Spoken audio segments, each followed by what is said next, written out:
Hi, Nancy. You're still there? Yes, I am around. I just finished my question, but I'm Uh, around. Yes. Thank you. I guess we were having some technical issue and we have resolved. So I'm really sorry, but I will really request you to repeat the question so that Brenda can answer you accordingly. We were having some technical issues here, but we have resolved. So you I think can, I got her question. yeah, okay. She was asking how she can position herself if she does not have an actual experience. Like, how do you write a cover letter or a CV and you don't have an experience? Can you confirm that was your question? Yes. Yes. Right. So I would request, so I will respond to you after I finish the entire presentation. So part of your question will be answered then, right? Okay. No problem. Okay. So I will answer the questions, the first question once I'm done with the presentation. So I integrate it along with everything else that we're going to look at today. Right. I'm going to share my screen.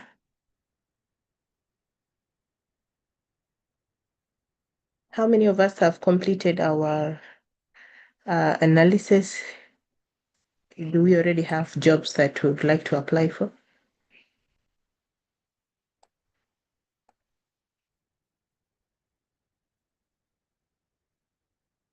Just a thumbs up for those who already have a job that they would like to apply for.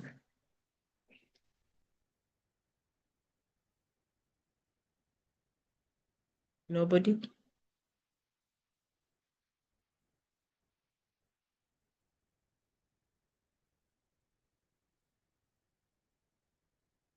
Yes, nice, James. Thanks for confirming that you already have a job that you would like to apply for. Hassan, that's nice.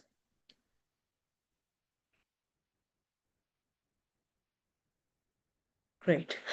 So this is going to be a continuation from our last week's session. And we said that before we jump into writing our application letters and CVs and just submitting it to anyone who is trying to recruit, we should first pause and analyze this job advert in details, get to understand what the employer is really looking for and how you can then later position yourself. And how you position yourself is through, of course, your cover letter and your CV. So today we want to understand how we can strategically write these two documents. I did mention sometime last week that these two documents are the document that speak for you before the recruiter because you're not there yet. So the recruiter will only look at your CV and cover letter and make a decision on whether they want to proceed with you or not. So your document must be able to communicate.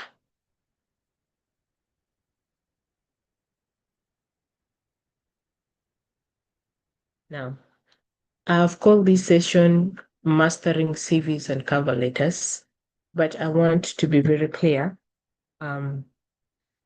This is not a writing session, right?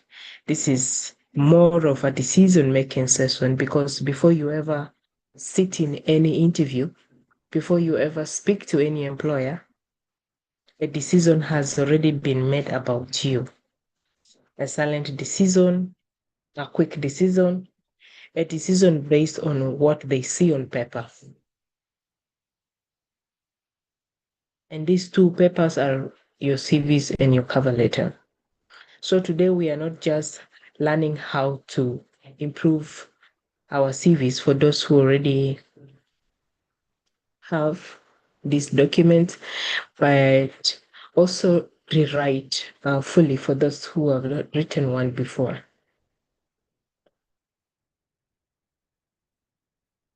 Throughout this session, we want to be able to influence the decision of the employer through these two documents. That yes, I am the best candidate for the role that you're trying to fit. And apologies, I have a bit of cough, so I'm going to be pausing in between just in case I feel a bit of irritation.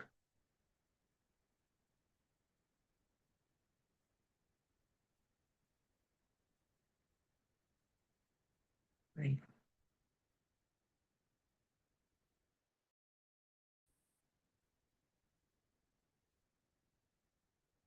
Um, I want to shift our mindsets for a moment. And most people think that I need a CV so I can apply for jobs. But that thinking is already limiting you because you are not just applying, you are competing.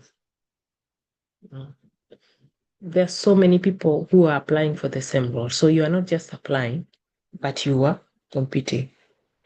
You are not also just competing with the people in your area, in your school, in your location, in your office. No.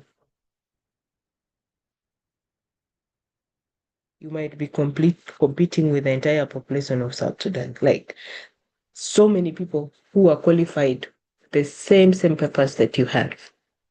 So you can imagine how that can be frustrating. For those who are positioning themselves for global opportunities, imagine yourself competing globally for global roles.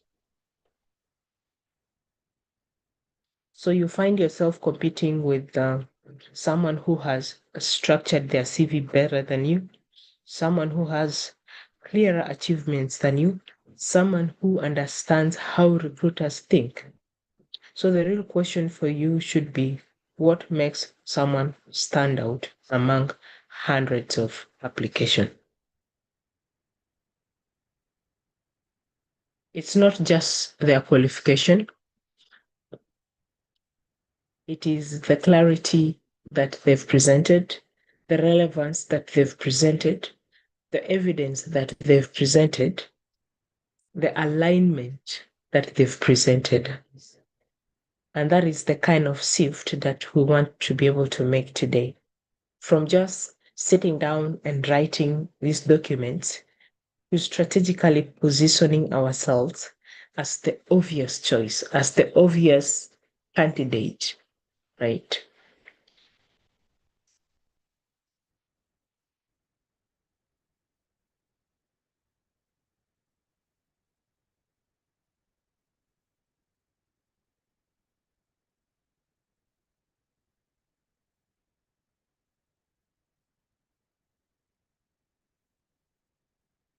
Imagine you are a recruiter, you are sitting at your desk and you have over 250 applications.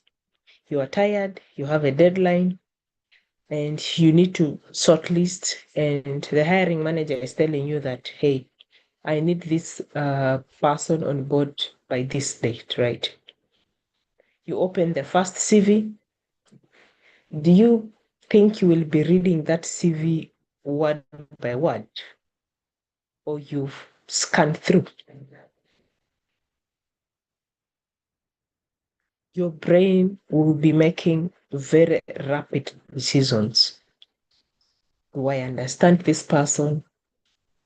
Is there any relevance between this person and the kind of person that we're looking for? Is this document worth my time? If the answer is not clear immediately, you move on, you put aside that document.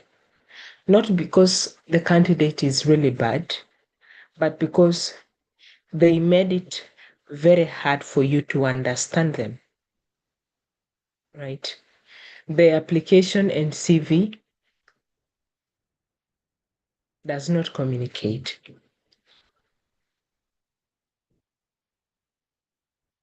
The truth that most people don't realize, recruiters don't reject bad candidates. They reject unclear candidates. If there is no alignment, if they don't see relevance between you and the kind of person they want to recruit, they reject you. So your goal should be not on impression, but to be understood quickly and clearly. Because your CV and cover letter must be able to do the work for you, because you're not there to provide clarity. So your document should be able to do that work for you.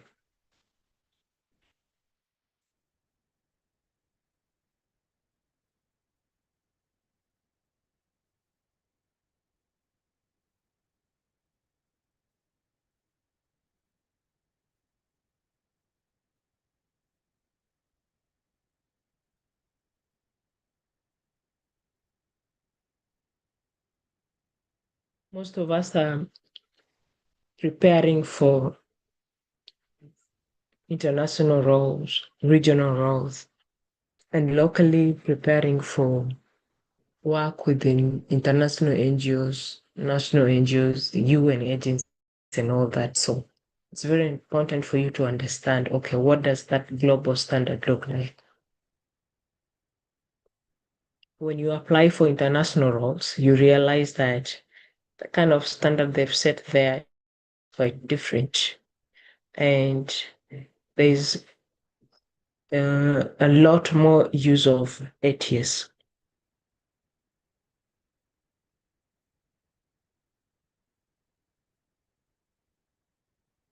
Globally, CVs are more sought, more targeted, more results driven. And when you look at the work that most NGOs do, even just in South Sudan alone, it's basically the same thing, right? But they require more details in terms of who you are, right? They want to see history in terms of what you've done. That's why you would realize that the kind of document that you'll be submitting there is more detailed. They also want to see relevance, examples of the things that you've done. If you're a project person, okay, so what kind of project did you handle? If you manage donor funds, so what kind of donors have you worked with? That communicates in terms of your value, right?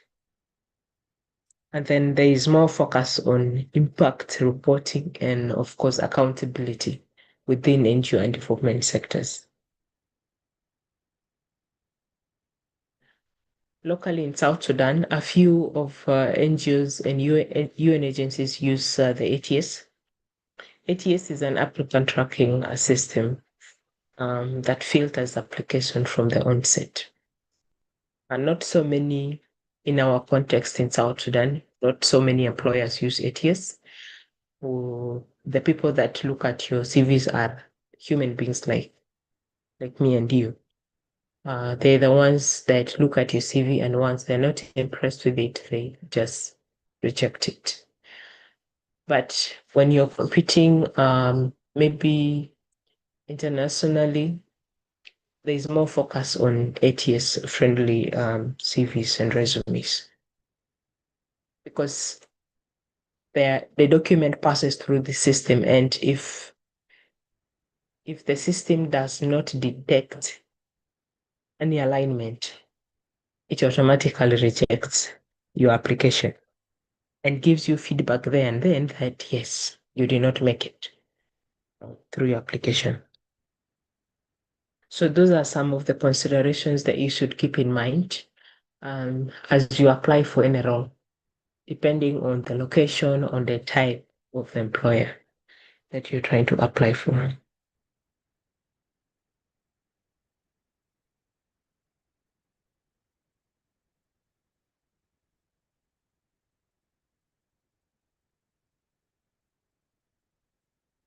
In both the local and international standards,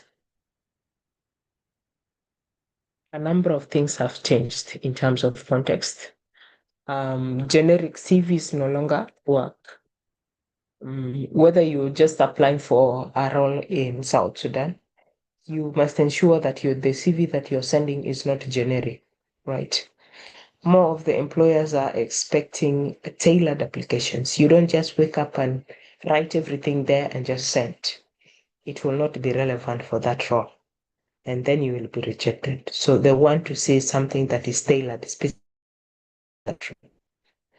They also want to see impact and measurable results because these are critical for them to be able to know that you've done this before and you can basically replicate the same results here. And it is also something that can put you apart from the rest of your competition. If all of you have a bachelor's degree, some of these people have bachelor's degree but no demonstrated experience, no impact, right? So that puts you over and above the rest of your competition. They also want to ensure that there is a bit of clarity. When they open your document, it should be readable, right? You cannot have grammatical issues, poor formatted documents submitted to employer. Automatically, somebody becomes irritated and put it aside. So what works for you very well is to ensure that you adopt the hybrid approach in terms of writing your CV and cover letter. That is to say, ensure that your document is concise but comprehensive, that it is communicating your value. Think of it as a marketing tool that when you send out, it's able to sell you to the recruiter. Focus on what is relevant over volume. Don't think that you must present your relevance in a 5-page document. You can even put all of those information in a 2-pager, and it is still very relevant compared to someone who would want to write a 10-page of a document in terms of volume, narrating every detail that are not relevant. Ensure that your documents both show experience and measurable impact. And some of this we're going to look at it at the later stage.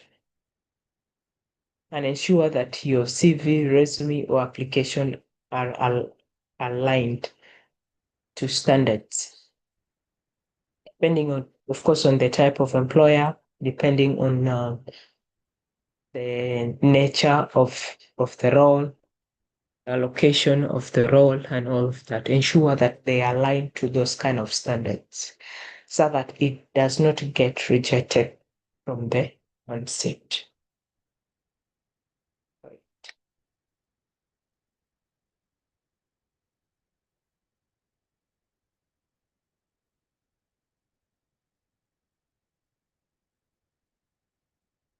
Sometimes I get a lot of questions from some people saying, but I'm really qualified for this role. Why didn't I get the job, right?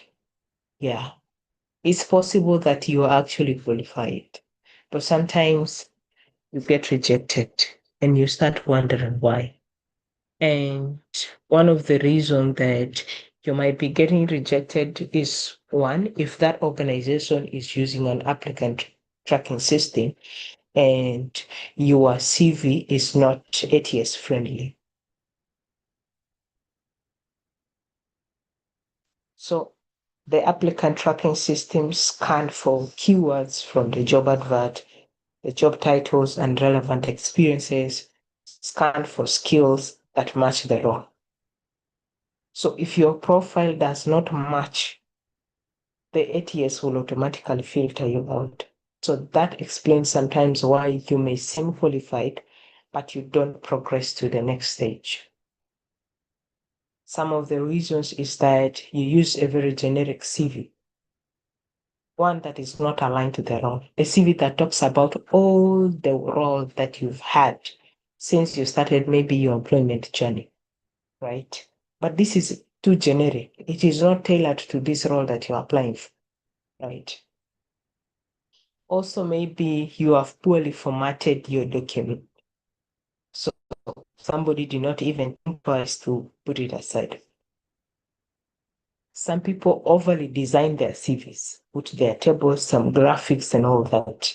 If you're sending this to an organization that uses ATS, ATS is not able to detect, these graphics. So it basically classified you as not qualified. If your CVs lack measurable achievements, it will be put aside. So sometimes you may seem qualified, but there could be a number of reasons why you will be filtered out from the initial stages of screening.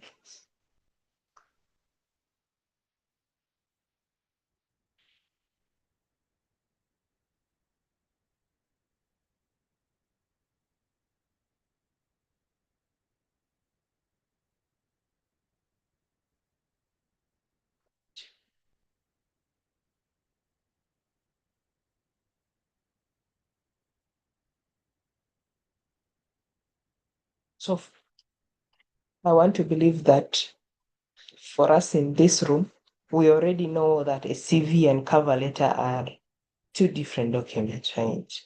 But for some people, they still feel like it's either this or that. I remember somebody asking me, so is it really important for me to send an application letter? Can't I just send a CV alone or a resume alone, right? These two documents are two different documents and intended for different purposes.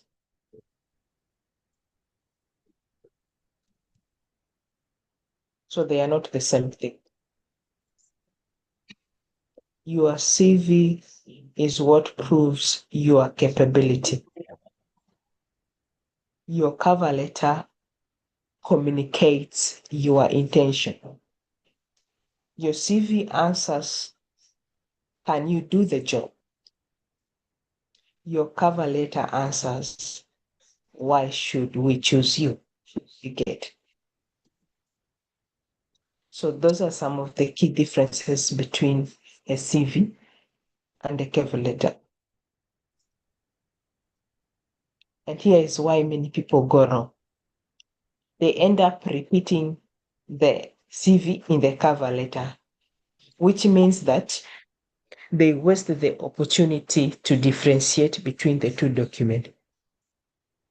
Your cover letter is your voice. It is your chance to say, this is why I care. This is why I am the fit. This is why you should choose me. And that is powerful. Because if you do not structure and write that well and strategically, you will miss out on the opportunity to present yourself.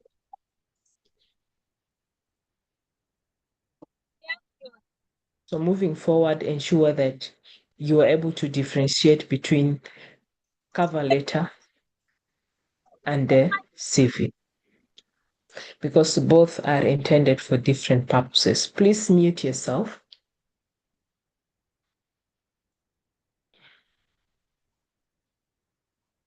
Now, let's look at a CV and resume. I remember last week somebody was asking, so what is the difference between a CV and a resume?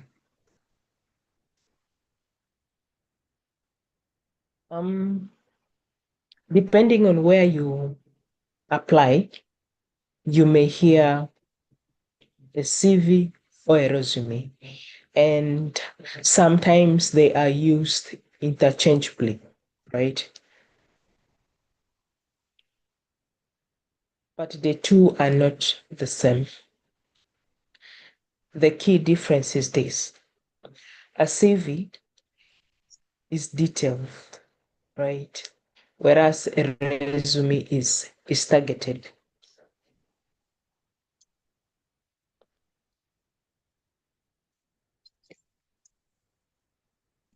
A CV may be longer in pages because when we say it is more detailed, you realize that you will put more details. So the number of pages may be more than to three because you are narrating basically, you know, who you are and your entire career journey. You get, you are highlighting this in your document. That's why it is more detailed. It is more comprehensive and includes your full work history, your education, achievements, certifications, projects, all of those details. Okay. The CV is also more static because you don't necessarily come and start updating your CV constantly. It's updated when needed, right? And why you can use a CVs is basically for international roles, NGOs and development sector role, academic, research, and medical roles, because they want to be able to see demonstrated experience over the extended period of time. A resume, on the other hand, is summary of everything that we talked about. It is concise, it is targeted, and focused for you to apply for a specific job, right? It's shorter in page. It can be as short as just a one-page document, right? It is basically tailored and only includes your skills and experience relevant to the role that you're trying to apply for. And it is highly customizable because you're able to adjust this for each application.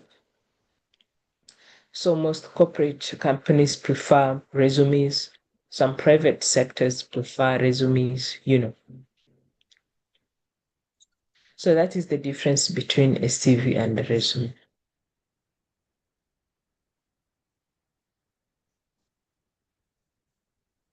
But as we move forward, I want you to keep this in mind that in today's very competitive employment environment, even your CV must behave like a resume, meaning it should be focused, it should be relevant, it should be intentional.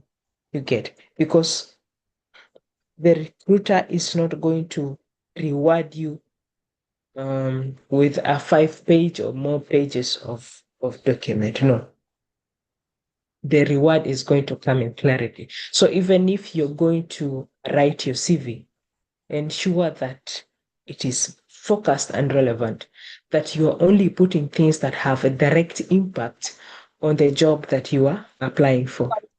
If it doesn't have a direct impact, please, you just remove that kind of detail from the CV. So as you move forward, ensure that you keep that in mind. So depending on where you want to apply and how the employer asks you to present yourself, if they say you can attach maybe a CV or a resume, you can choose to have either or, so that you are able to ensure that whatever relevant information that you have about yourself that you want to present to the recruiter in terms of your value, it is presented in either one of the document. Somebody who says send a CV, ensure that you send a CV, but ensure that the CV that you're trying to send is focused, relevant, and intentional.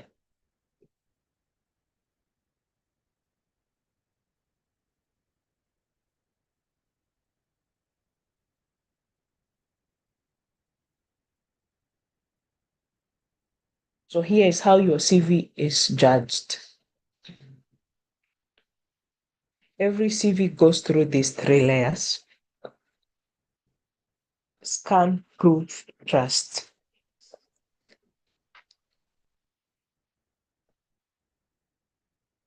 Excuse me just a moment.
Hi, no, there's no technical problem. Everything is okay. Brenda is coming back in a few. Remember, she was having some cough, so I guess she went to take some water. She will be here to continue. So keep asking your questions. When she is back, she will respond, and we keep going.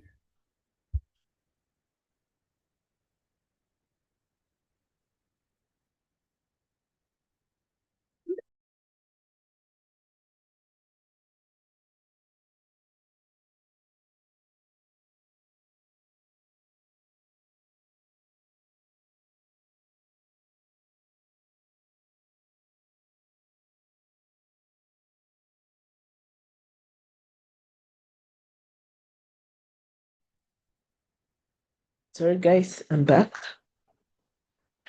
And my voice is becoming terrible by the minute, so I hope we'll be able to finish all through. So I was saying that your CV is basically judged from these 3 layers. The first 6 to 10 seconds, that is the first scan. And the recruiter is able to ask, can I understand the candidate? Right? They look through quickly just to see if they're able to understand you. Are there keywords that are aligned to this role? Is a clear structure and layout? They read through your professional summary and check if there's actual relevance between what you're presenting and the kind of candidate they're looking for. And then number 2, they're looking for proof. Can you prove your value? Can you prove what you've done? And this is what convinces them to keep reading through. It's not just listing the kind of duties that you've done, maybe you're doing in your current or previous role.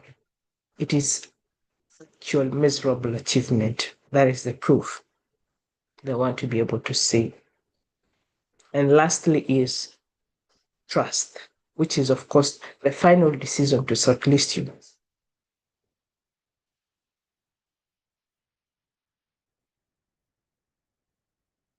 Can they believe you are a professional and somebody reliable? You get. Is there some sort of consistency across your document, professional formatting, no spelling or grammatical errors and all that? Of course, you get yourself shortlisted. So if you fail at the first, you're not ready. If you fail at the second, you are not convincing. If you fail at the third, you're not shortlisted. So your job is to pass all these 3 layers.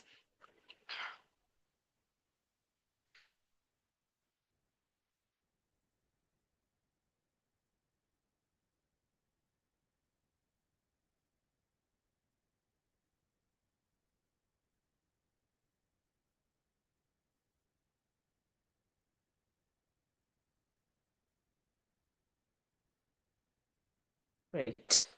So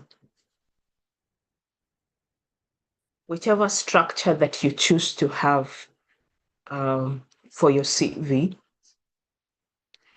you must ensure that you have these key components available all through your documents. When you're looking at your current CV, ask yourself if these components are available. The first thing is in terms of the contact information. Ensure that your full name, phone numbers, email, LinkedIn, if available, it's there. Please don't include any personal details like age, marital status, religion. Don't include any of those, except the job told you to add that, but don't include it.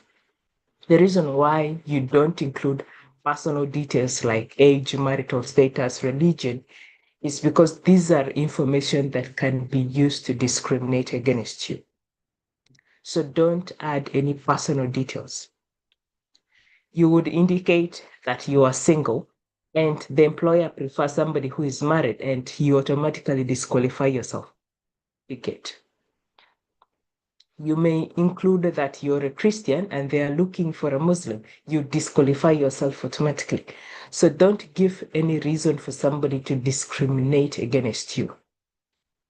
On their part, it may be wrong to discriminate based on these characteristics, but you don't know what goes on within the organization because you're not there. So have only important information, right? Your name, phone numbers, email. These are important. I remember I looked at some lady's application and CV before, and she had a good presentation, but she left out a telephone number and the email. And this application was dropped in hard copy. So there was no way of contacting her, right?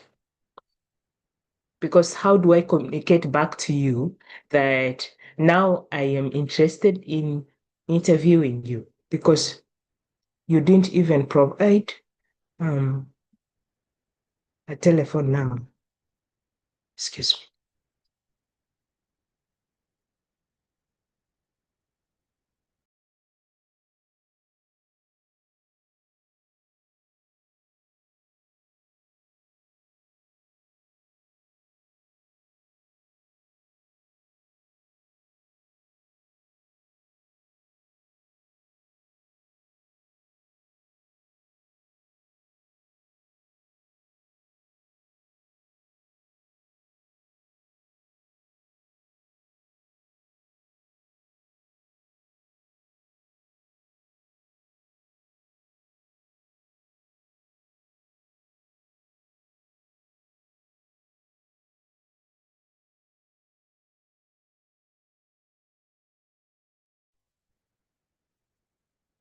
Right. So we'll continue. The second element is in terms of your personal statement or a professional summary or profile summary, whatever you may want to call it. That is a paragraph of who you are, your experience level, and what you bring to the table. Think of this as your elevator pitch. Think of it as your value proposition. That I am the best fit must be communicated in this paragraph so that when somebody looks at it, they are motivated to go and look further into your document. Another important element is the work experience. So here, you add the relevant work experience. It could be internship, volunteering. So you list them here.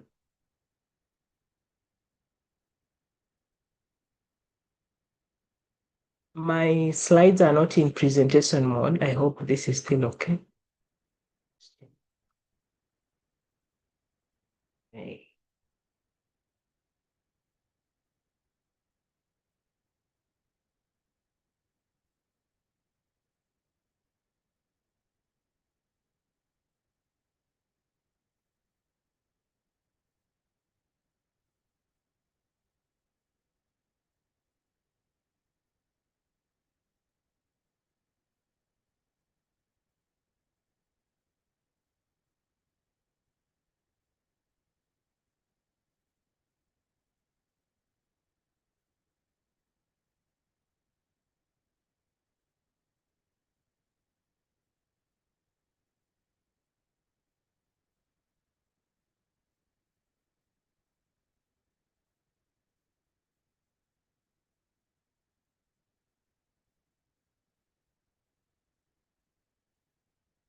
Right.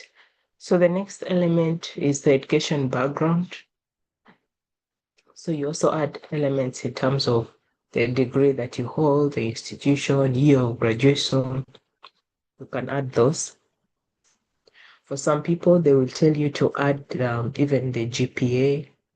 So depending on what the recruiter is looking for, you can add those. And then you have another key section, which is on the skills.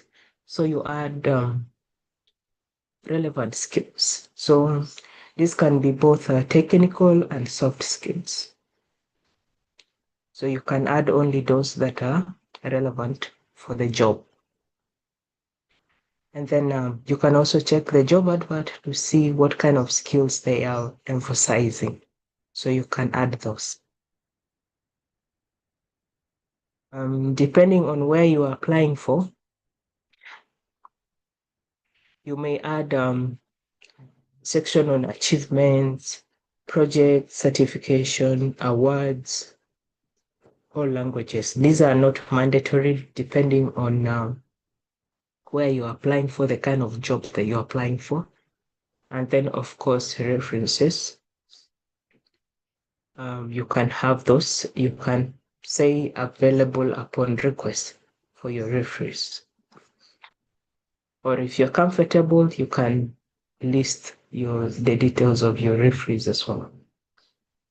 So when you're writing your CV, when you are looking at your current CV or the one that you've been using, check if all these components are available.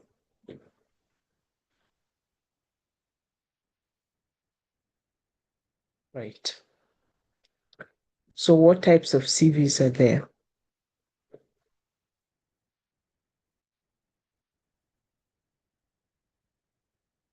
Not every CV should look the same. Your format should match your situation.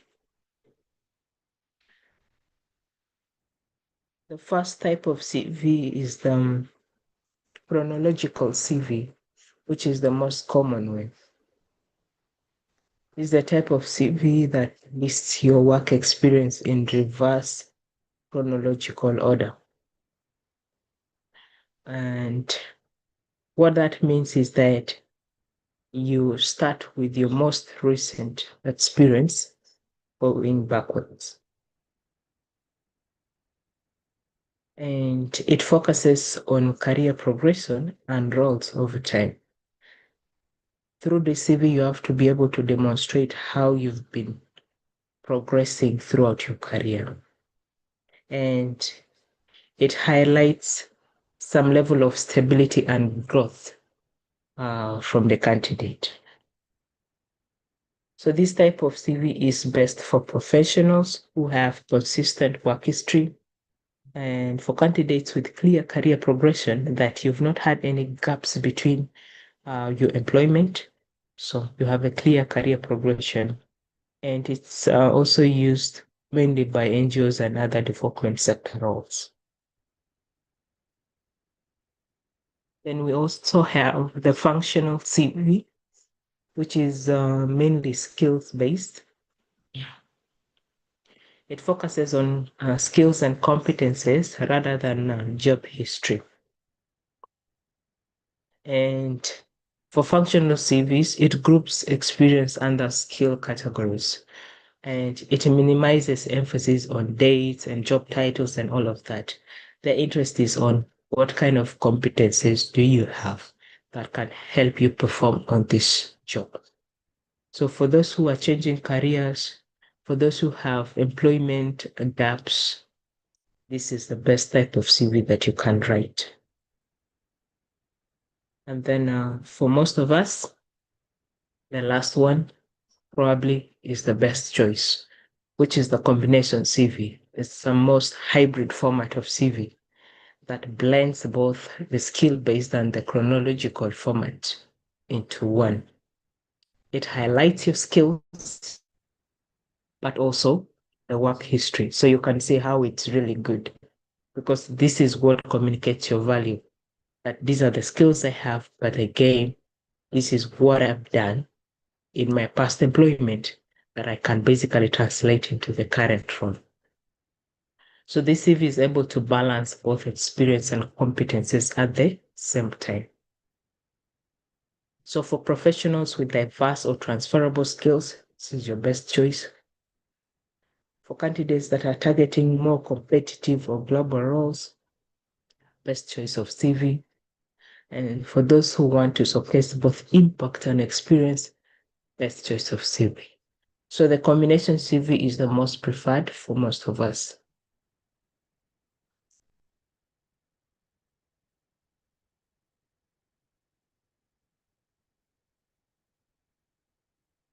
Tailoring your CV.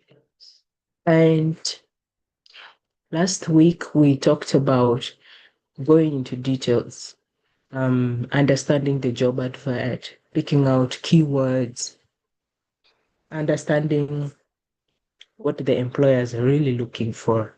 And the intention for us to do that is so we can tailor our CV. So the question should be, so what is actually tailoring?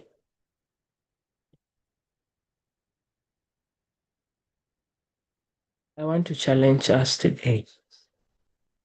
If the CV that you currently have is sent out to multiple jobs, multiple employers, without changing anything,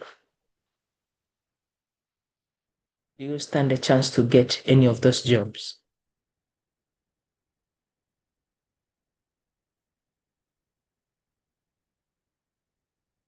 So if the CV is not tailored, it is not competitive. Tailoring means you've read the job, you understood the priorities, and aligning your experience with what is required. Because for most people, we don't do the first initial stages, we just go to apply. And so whatever we are applying for is not aligned.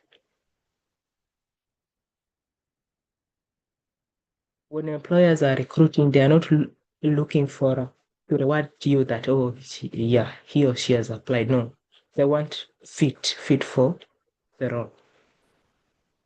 So you must adjust your CV to match the specific job. Highlight the most relevant skills, experience, and achievements that are important, that makes you stand out among the rest of the applicants. Use languages and priorities of the employer in your CV, and that's what it means to tailor your CV. This is important because yes, it shows that you've understood the roles, and if you have 100 applications, yours stands a chance to sign, right? And also by tailoring, you are able to align your experience with the needs of the employer. And this will ultimately increase your chances of being shortlisted. So that's why it is important for you to understand that you don't just write one CV at the start of year 2026 and then you use the same CV to apply to 100 jobs and you sit in December and be asking yourself, but I applied to over 100 jobs and I didn't get the job. But the question is, what were you actually doing? Right? You are wasting your time because you are not tailoring these applications and CVs. You are basically seeing a job and applying, seeing a job and applying, right? So it's important for you to understand this part and ensure you tailor your CV. Remove irrelevant or outdated roles, statements that are too generic, not specific to the role, necessary details that do not add value. Like we talk about the age, marital status, religion, all those are not necessary. They don't add direct value to your document.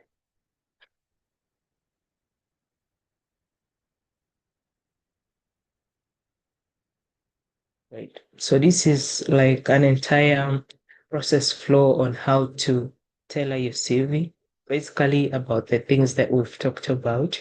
I'm not going to run through that now. You just do a readout in terms of how you want to do that. Right. So I've put here an example of a statement. So let's say this is a professional summary, somebody, right? This is somebody who is an administrative assistant. So the first person wrote a professional summary, and it reads, I am hardworking and a team player who is looking for an opportunity to grow. Let's say that is your professional summary. And for most of us, I'm sure it reads like that. Very generic, right? But when you tailor it, you sound more professional. You can see that a role is mentioned in terms of expertise, like an administrative assistant, that is the area of expertise, that you have 2 years of experience clearly mentioned, right? And you also mentioned key skills, coordination, managing schedule, supporting, document control. You're able to mention that, right? Those are the key functions that you support. And then you also go ahead to mention skills that you have. MS Office, communication, customer service, you get. And then a strong ability to manage multiple tasks in a fast-paced environment. Now you can imagine these multiple tasks and fast-paced are probably things that have been written in the job advert you get. If you are the recruiter between a candidate that submitted before the generic one and candidate that has tailored, which is the after, which would you work with? Right? Obviously after, right? Because it's so relevant, it captures the attention and again addresses the employer needs directly. And that is what we mean by tailor.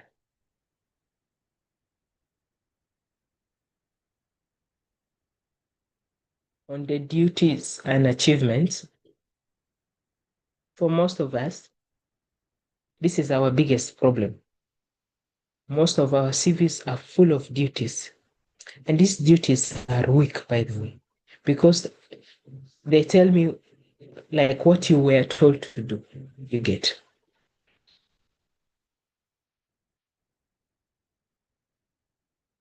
But most employers about what you actually achieved, the results, the impact, the contribution. That is what differentiates you. Because many people have done similar tasks, right? But not everyone can show results. So if for you, you are on the side of listing your duties, right? I assisted with recruitment. I managed documents. I was responsible for organizing meeting. You are not communicating anything. You are basically listing what you've been told to do. If you are told to go and organize the meeting, you go and you do that, and that is it. You get. But you must lean more on the achievement side, where you are able to show results and outcomes. You are able to highlight contributions of value, right? Measurable impact. Instead of saying, I'm responsible for organizing meetings, the second person will say, I've been able to coordinate 30 plus meetings, improving team communication. Now, what that means is that we are able to see the kind of results, the kind of outcome, the kind of impact you've been able to create. It is all the same meeting, right? But the first person basically said, I organized the meeting. So how do we prove that you organized this meeting? What kind of impact did organizing this meeting bring about, you get? So lean more on the achievements than listing of the duties.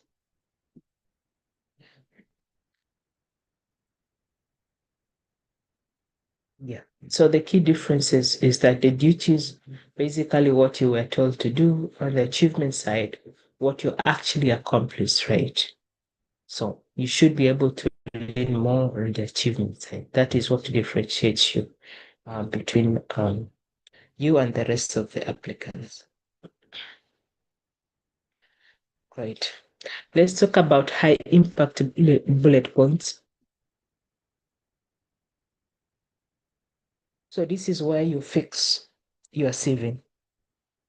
Because yes, we use bullet points, right? When we are writing our CVs. And this is the point where the recruiters actually decide your value. So when you're writing your bullet points, there should be an action, scope, result, and impact all through. So if your role is maybe a finance officer at this, from this to this, so in terms of what you do, your bullet point should have, for every task, there should be an action, scope, result, and impact. Action, what you did, use strong verbs. Scope, the scale, context, use numbers, sizes, frequency, and all those to describe. In terms of the result, what happened as a result of what you did. And then in terms of the impact, why it mattered. Some level of efficiency, quality, outcomes, all of those. Very important. What makes the bullet point strong is when it's clear and specific, results focused, include numbers or outcomes where possible, and it's basically relevant to the role that you are applying for. When you are listing these bullet points, don't list them without results. Don't use vague languages like I helped, I assisted, and then avoid very long unclear sentences and not showing impact through the bullet point. So those are some of the common mistakes that we make when we are writing these bullet points. We should avoid those completely.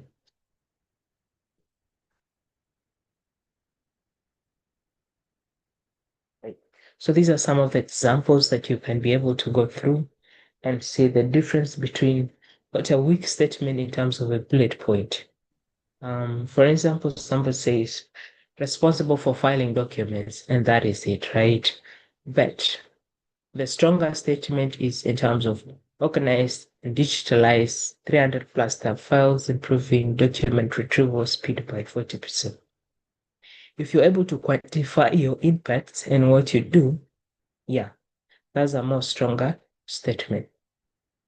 So these are some of the samples that you can go through and see how you can improve and integrate some of them in your CV when you are writing your bullet points.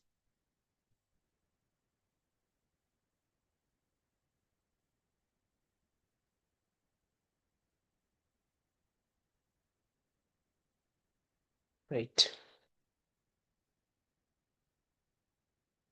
At this point, we are starting to position ourselves and not basically listing.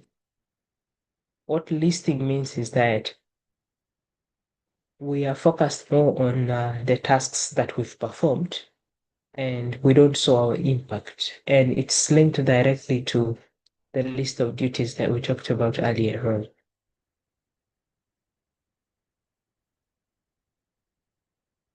But when we are thinking about positioning ourselves, as we said, you are in competition with so many other people that you don't know. So when you are applying, you should be able to position yourself as the candidate of choice.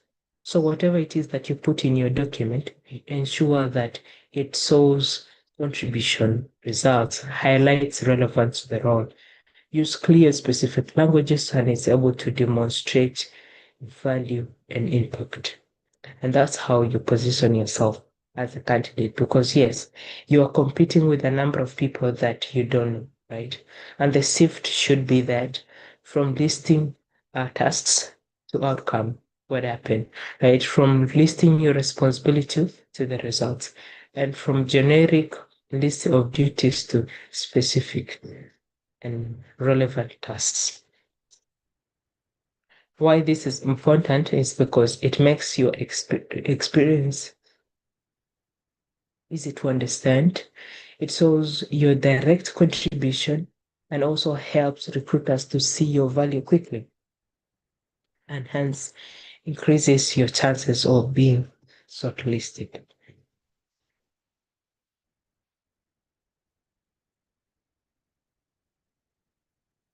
Some action verbs that you can use to strengthen your CV.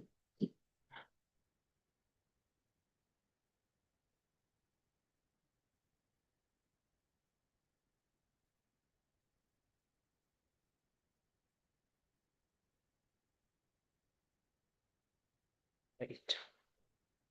So we've looked at the entire structure and how we can make our CVs look better. And now, briefly, is to basically say, okay, how do I write my cover letter also in a better way? And we did say earlier that the CV and cover letter are not the same thing and they are intended for different purposes. So the cover letter is what introduces you to the employer. This is where you speak, where you show your intention, your alignment, your clarity. So your cover letter must answer why you, why this role, why this organization. Get. And if it does not, it adds no value. So it must be tailored, focused, persuasive, because this is your chance to stand out. So a strategic structure for you in terms of your cover letter is to ensure that it has the hook, value alignment, and then a closer. So in terms of a hook is where you have a strong opening that captures the attention of the reader. And then the value is what you bring to the table in terms of your skills, experience, key achievements, and all that. And then alignment, you're able to demonstrate why you are interested in the role, in the organization, in the employer, in the company. So that is the alignment. And then you close off by a professional or a confident closeout, where you include a call to action for them to reach out to you when you're open to an opportunity and all that. So your strategic structure in terms of your cover letter should have that kind of read.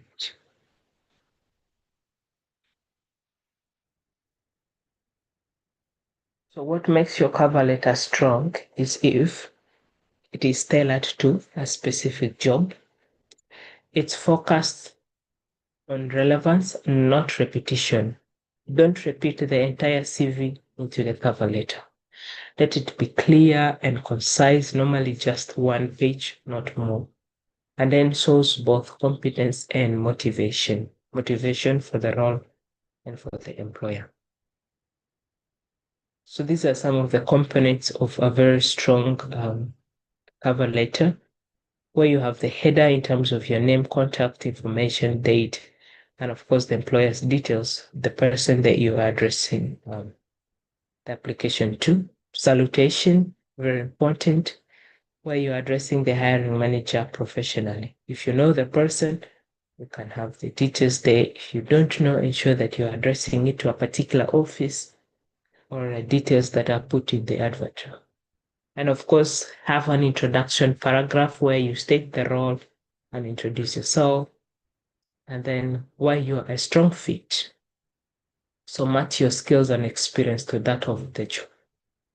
And then have a paragraph where you will talk about your key achievement, highlight one or two relevant accomplishments that makes you a stronger fit for the job. And again, show why you want the organization. This is in terms of your motivation and interest, because yes, you could have chosen to apply to other organizations, other companies, right? But you chose this one, so you have to be able to demonstrate the alignment between this company and you. What is the motivation, right? And the closing statement, of course, is express appreciation and readiness, right? Readiness in terms of being available for an interview or next steps in the recruitment process, and yeah, of course, signature, you can have your name, mainly optional, because you don't need to sign off anything because you're submitting digitally, you just have your name somewhere. That should be it. Here are some cover letter do's and don'ts. what you should do and not do. I don't want to go all over that again. I'm going to go over on the don'ts. Yeah. On the don'ts, don't use one cover letter for all the jobs that you're applying for. Again, we talked about tailoring. So as you're tailoring your CV, you're tailoring your cover letter. Don't carry the entire information you have in your CV onto the cover letter. And then don't use informal languages or emojis. I know some of us have used a lot of shorthands when we are writing.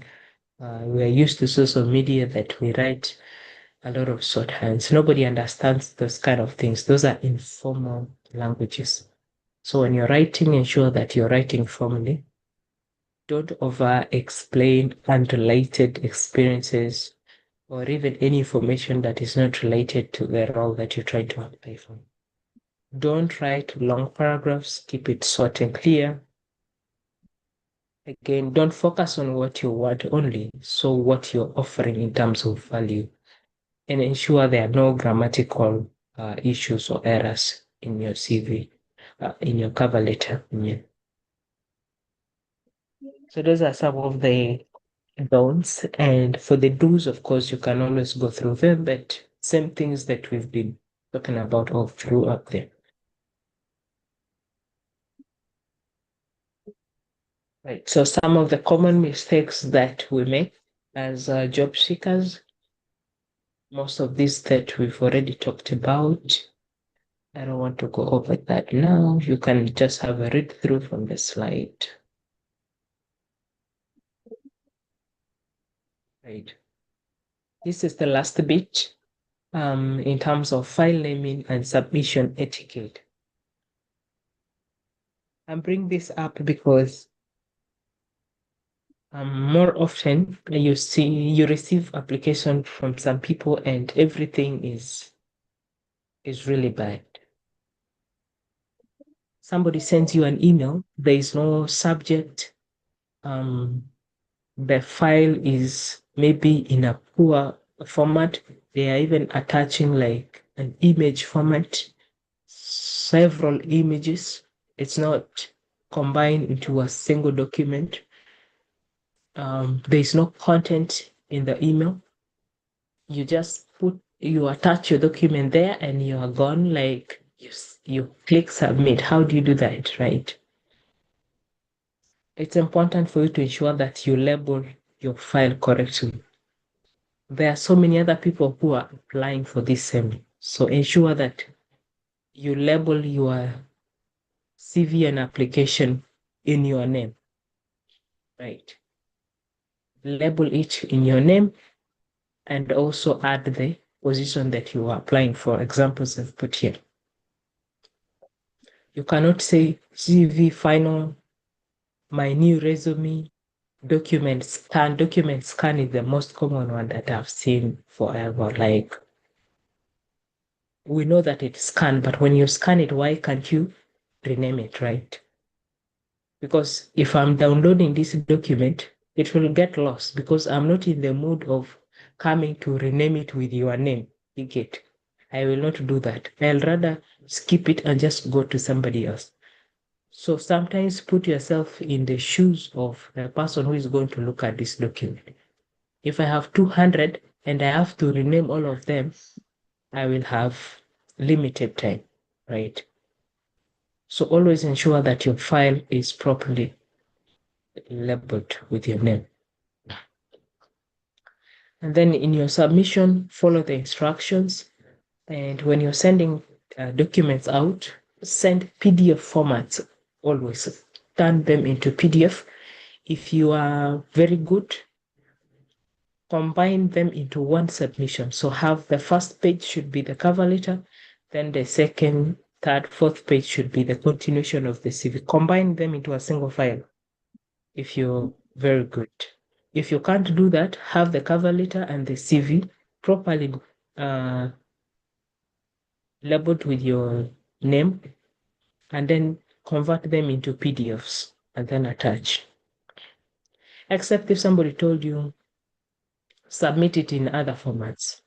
but normally they don't do that. So use the PDF format, and then use a professional email. Don't go using other types of email, like borrowing from a friend or something, in case they want to reach you. And some of the mistakes that some of us do is that we even use email addresses for people that are our friends. So when you reach out to this person, he's even not willing to connect you back. You get, and that's how you miss out on the opportunities.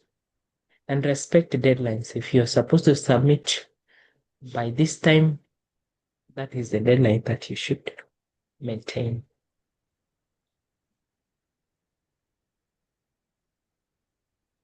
Right. In terms of formatting, there are different font styles that you can use. Some of them are here. Ensure that your documents are properly formatted. Font style, font sizes, spacing, and then margins, the structure. All of these are very important for ensuring that your documents stand out.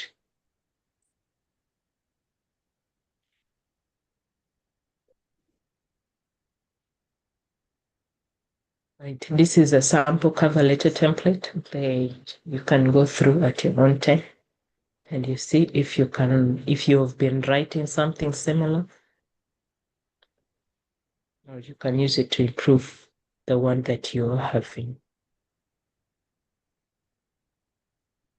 Right. So the final integration between your CV and the cover letter is this. A very strong CV must be able to pass the initial scan. So proof of your value and must build trust with the employer. Every application that you send out is a reflection of how seriously you take your future. You are not just applying, you are positioning yourself. And opportunities do not go to the most qualified, they go to the most clearly positioned candidates. And I want to believe that we all know how to position ourselves better by now.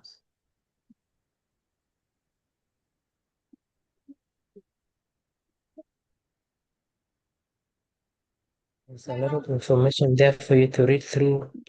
Key takeaways for us to keep in mind as we are in the process of job search and all that.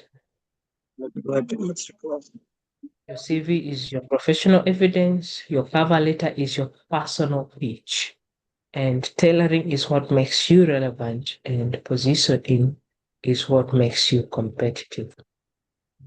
In the current job market, being qualified is not enough. Being clear, relevant, and strategic is what sets you apart. Now, your responsibility as a candidate is to take ownership of your own story.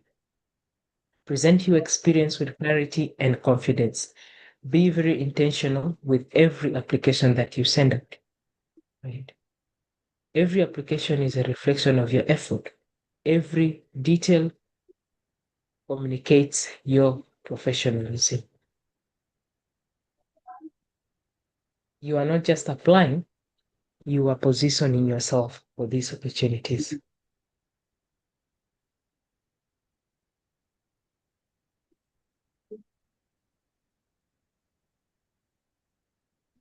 Right. So that brings us to the end of the presentation.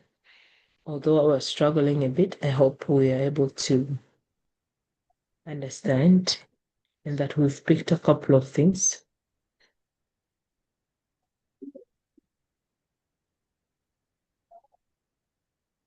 Right. So we can have a couple of questions.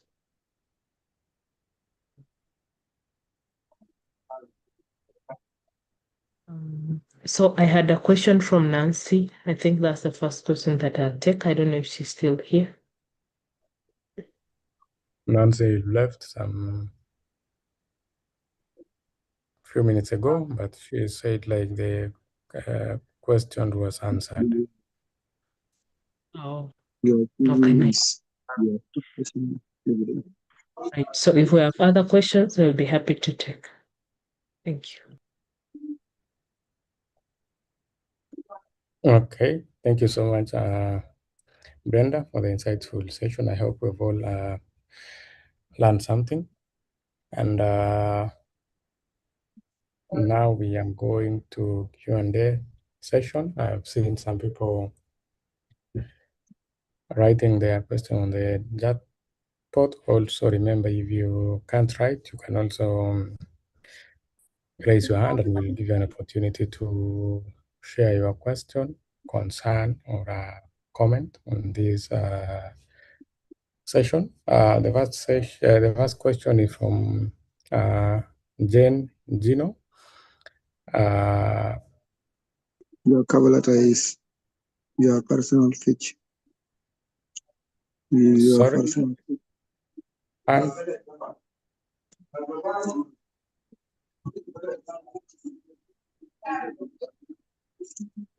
And you can please unmute?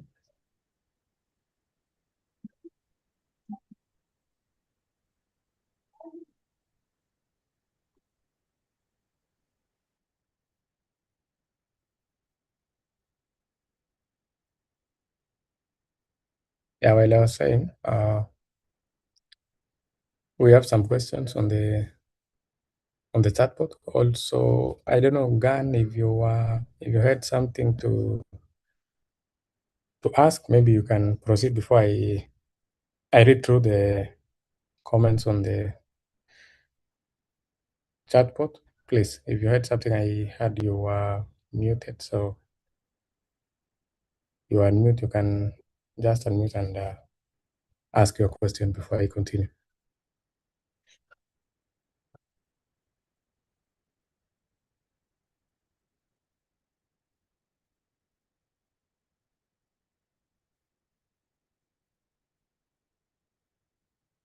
Meanwhile, the question from Jean is, in international application, how do I know when a recruiter expects a brief 2-page resume versus a comprehensive multi-page CV? What is an immediate deal breaker on a CV that causes it to be discarded regardless of the candidate's qualification?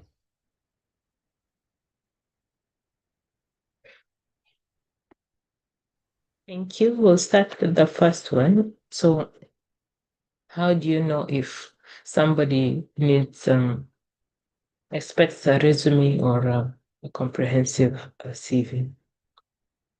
The short answer for you is don't guess it. You can read out the signals from the role, from the sector, and the employer. Recruiters rarely state send the resume versus CV, right? But the context tells you what they expect, right? And here's a better way for you to decide, of course. Start with the sector, right? The sector is a strong indicator. For corporate, private sector roles, remote international roles, tech, business, startup, roles that emphasize skills plus results plus speed. This type of recruiters want to basically scan quickly through a 1 page or 2. So they want to see immediate relevance with a clear value. So they expect just a resume. But when you look at the type of role within an NGO, development sector, UN agency, other international agencies, in research companies, they want your full career context, right? They want project details, donor exposure, some form of reporting and accountability. Now you will know that you need to write a CV because these kind of details may not fit in a page. But go back to the advert, read it carefully.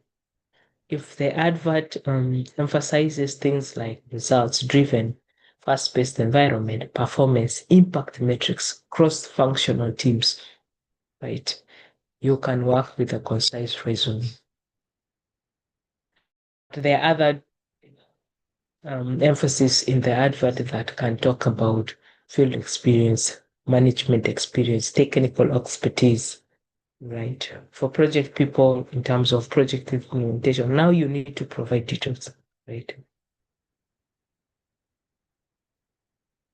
Again, the application system that you're using, sometimes when you're applying like online, right, they want a more targeted resume, right? But if you're applying offline, like submitting maybe an email or dropping even a hard copy, yeah, you may choose to work with a CV. So those are some of the kind of considerations that you can take, right? But again, as much as you are choosing between a CV and resume, just ensure that even when you work with the resume, just like we agreed, your CV should not be unnecessarily long, right?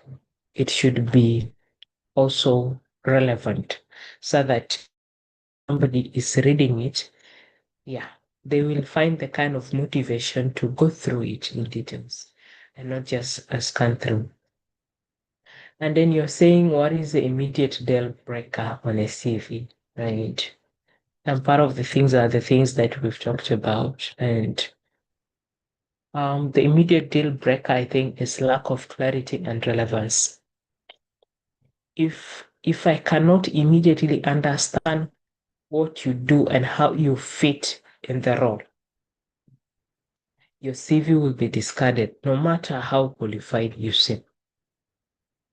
Because that relevance is the most important thing, right? For expert level kind of application, if you don't have a clear professional identity, that's a deal breaker. Because I'll be like, okay, I don't understand what this person does. It's almost like you are everywhere but nowhere at all, right? Yeah. So that's a deal breaker. So in summary, there are a number of things. Go back to common mistakes slide. You should be able to see some of those things there, like spelling errors, poor formatting, not tailoring, not showing impact and all that, you know. But the most important thing is, are you communicating relevance through your CV? And if not, definitely your document will be tossed aside.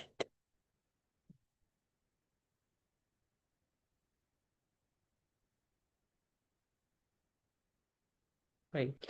I guess if that answers your question, you can give us a thumbs up, and if not, you can still provide a follow-up question.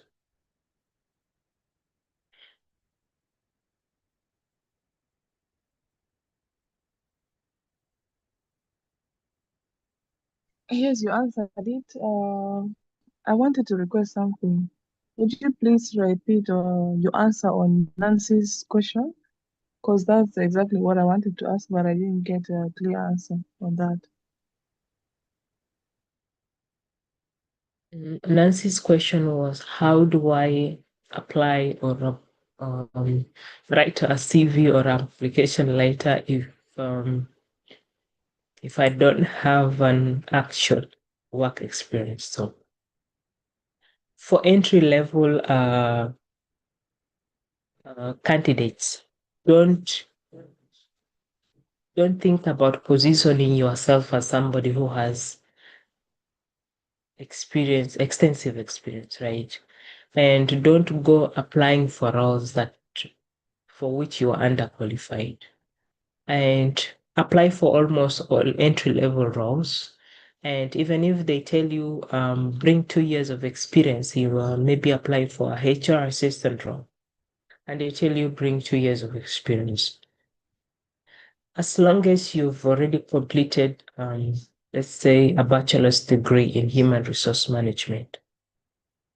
Now, what you can do to be able to position yourself with that bachelor's degree is to demonstrate relevance through the activities that you've done from school. That's why they say it's important for you to be able to participate in school activities, because those are the things that you can transfer from school to the workplace.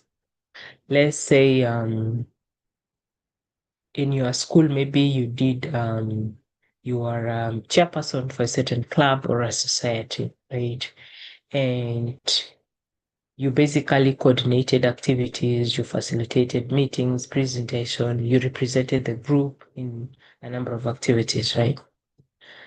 There are a number of skills that you can transfer from them. And maybe you did research work, maybe you did coursework, you know, those are already a number of skills that you can transfer. The intention now for you is to write what? A functional CV. We talked about a functional CV where your interest is focused on transferable skills. But as much as I do not have direct experience in relation to one actual workplace, but throughout my school days, these are the activities that I've engaged in, and these are the skills I've been able to build through the activities that I've done in school that can basically transfer at the workplace. And that is the kind of tone that you're supposed to use when you're writing a functional CV at an entry level position. Don't write things that you cannot defend. I know most of us would say, okay, create, forge, right?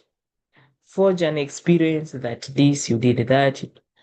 Well, it's okay if you're able to get away with it, right? But if you can't defend what you write, because let's say you lie and appear in a panel, how would you defend whatever you wrote there in an interview, right? And that's how you get eliminated.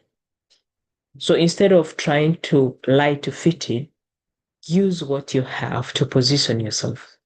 It's very easy for an entry level person to position themselves through the activities they've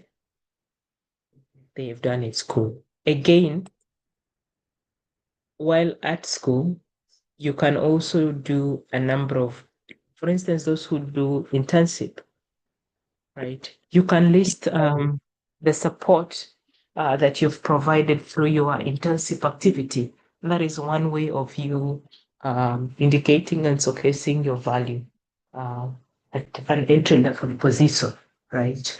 Maybe you did some volunteer activities, right? That is again another way for you to showcase your relevance. And you could build a number of skills based on these positions, volunteer, internship, right?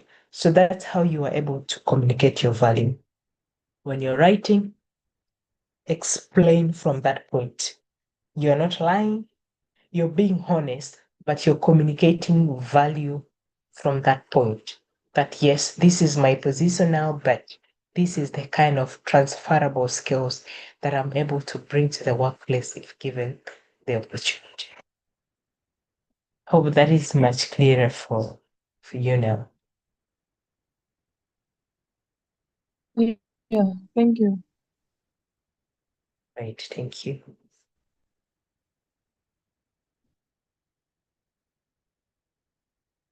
Any further questions?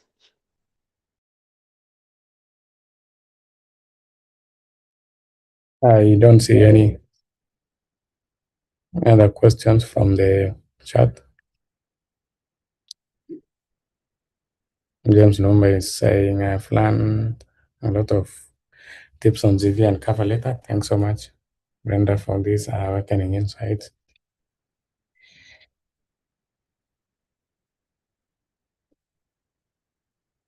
Any questions, guys? We still have some few minutes remaining before we call this off. I hope you've had a chance to fill in your attendance form before you leave.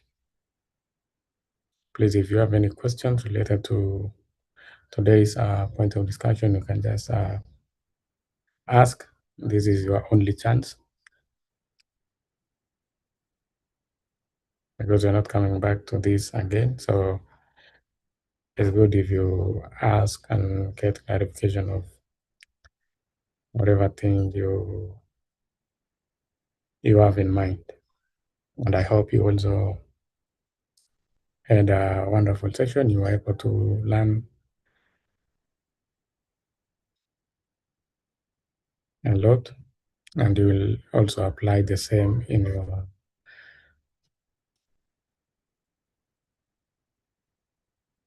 next job application. James has a hands up. Yes, remember, James, you can unmute and ask your question.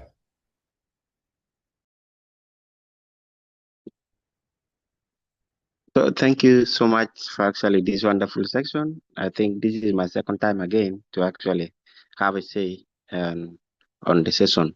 Well, so actually in most cases, you will find that, okay, after you have written your CV and you have written your cover letter, you will be like, okay, there's some document that you need to attach and send them along with them. For instance, maybe you have like, like you have your primary living certificate, you have your senior force certificate, maybe you have like, maybe other certificate that, let's say the one of leadership at the school, like if you are the head boy, or maybe you are the chairperson of the association at the university, or maybe you have maybe you have attended some training and you are given the certificate.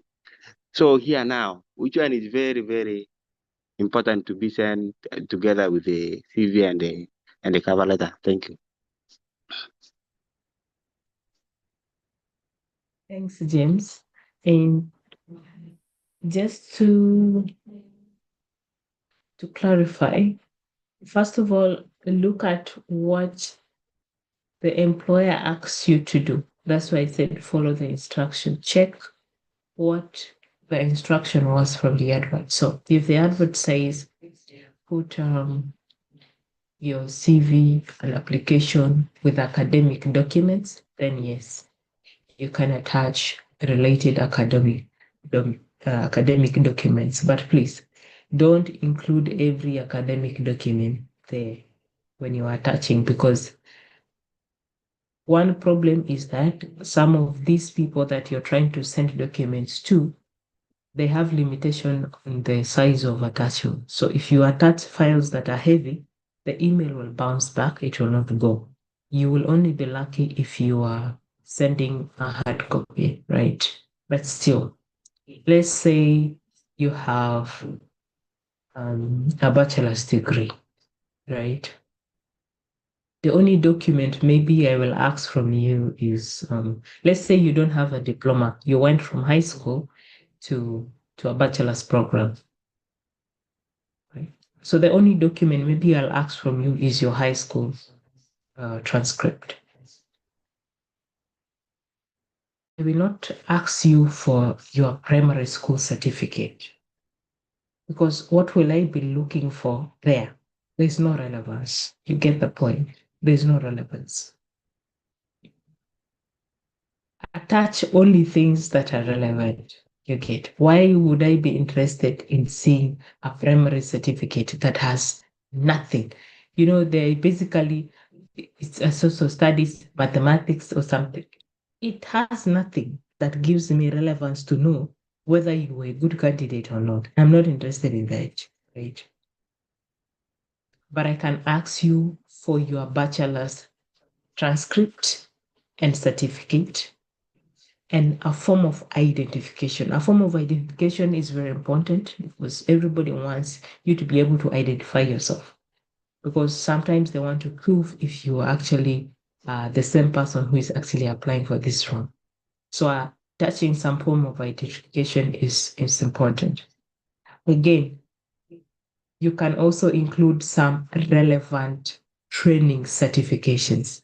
So if you have specific trainings that relate to the role, right, that you're applying for, you can include some of those certificates there in the list of academic documents, so that you are able to compile these files into a single file. Like I said before, don't put several attachments on the email. They will not download it. They will not look at it. zip it if possible, put it into a single file so that when somebody opens it, they look at everything. Don't have 10, 15, 20 attachments on the same email. Nobody will look at that. And if they didn't tell you to put your academic documents, maybe they don't need it at that stage of the recruitment. If you are successful, they will ask you to submit these documents. Submit all your relevant academic documents, identification, and all that. So go back to the instruction first, let it guide you in terms of what you can attach and what not you can attach. I hope that answers your question.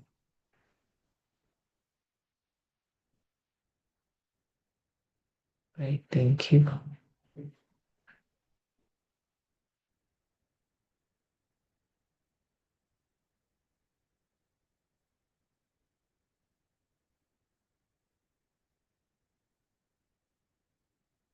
Where is Ton? He has an angry emoji. What's happening with him?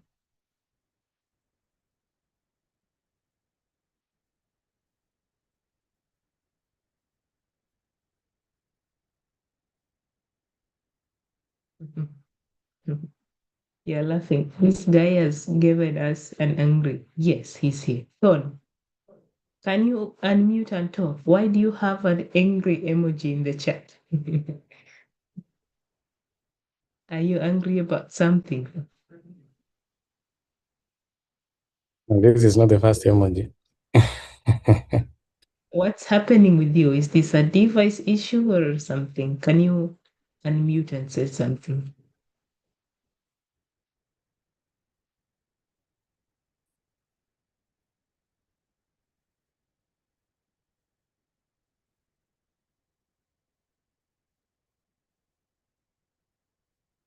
Ton,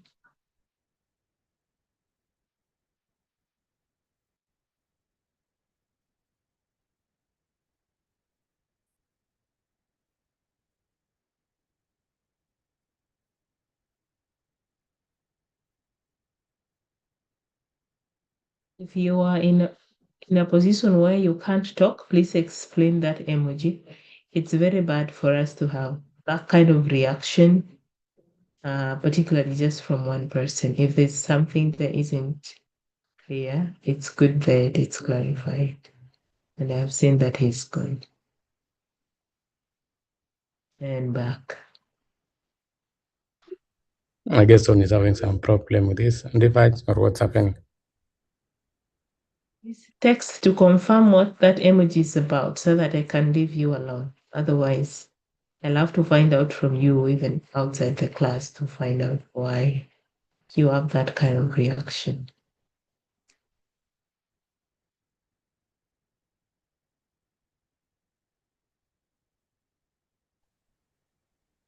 Okay, thank you so much,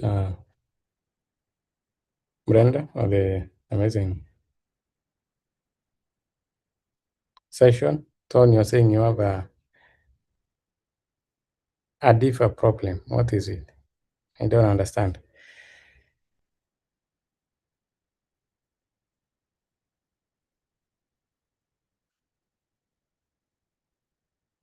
If you can just unmute and speak. Anyway, everyone who joined this session today, thank you so much for your time. I hope you got a chance to learn something, and I hope you will implement the same going forward.